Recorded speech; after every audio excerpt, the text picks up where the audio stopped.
السلام عليكم ورحمة الله وبركاته. متابعيني عاملين ايه؟ يا رب تبقوا بخير وبسعادة وبهنا ودايما سعادة ومبسوطين في حياتكم. تعالوا هنسمي الله ونعمل معانا صينية سمك بطريقة سهلة جدا وبسيطة، يا رب تعجبكم.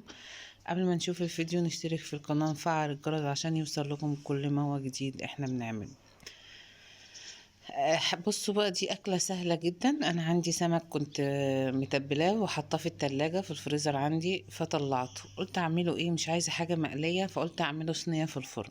بطريقة الصينية دي سهلة جدا جدا، مفيش أسهل ولا أبسط من كده.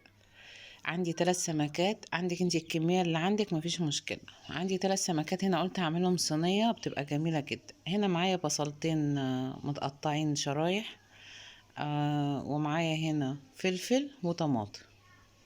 بس بصل فلفل وطماطم مقطعاهم زي ما انتم شايفين كده وبقلبهم مع بعض. يعني مفيش اسهل ولا اجمل من كده. وشكل طبعا البصل مع الطماطم مع الفلفل بيبقى شكله حلو اوي. بحط بقى معلقة شطة وبحط معلقة فلفل اسمر، معلقة توم بودرة، بحط بهاراتي بقى كلها يعني. بتبلها كويس يعني، لو في بابريكا حطي.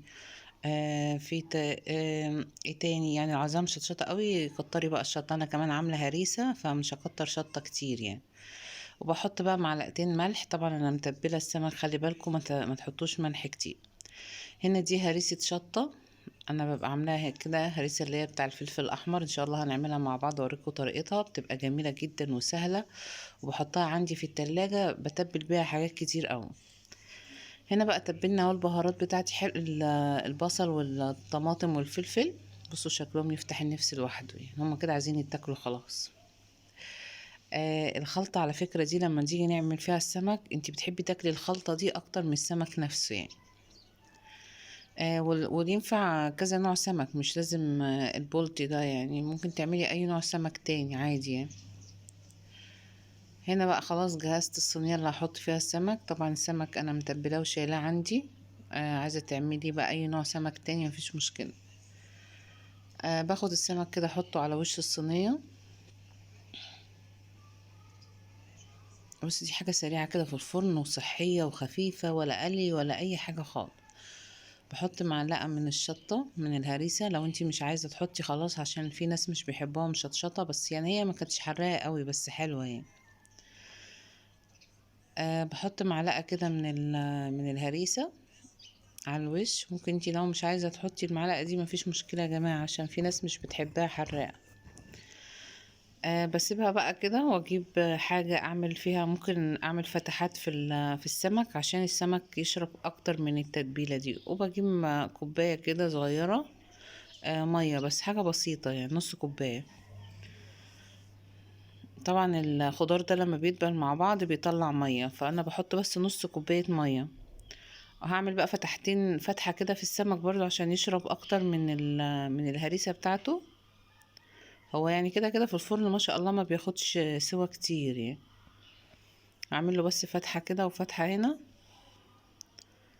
عشان يبقى يعني طعمه حلو من جوه اكتر كمان يعني.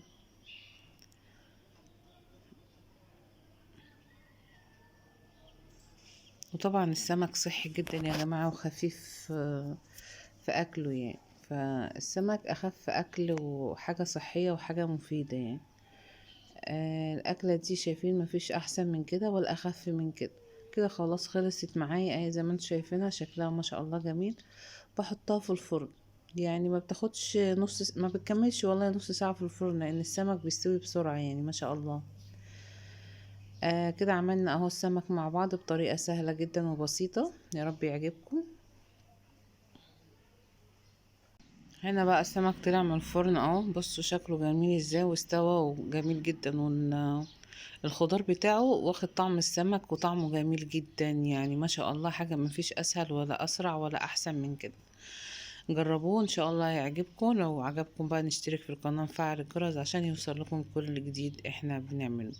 مع اكلة سمك زي دي خلاص على كده انسي الدنيا. ما شاء الله طلع شكله جميل وطعمه احلى والله يا جماعة. على فكرة انا كنت بقليه اكتر، فبس الطريقة دي عجبتني اكتر يعني. ان شاء الله اشوفكم في فيديوهات جديدة واشوفكم على خير، والسلام عليكم ورحمة الله وبركاته.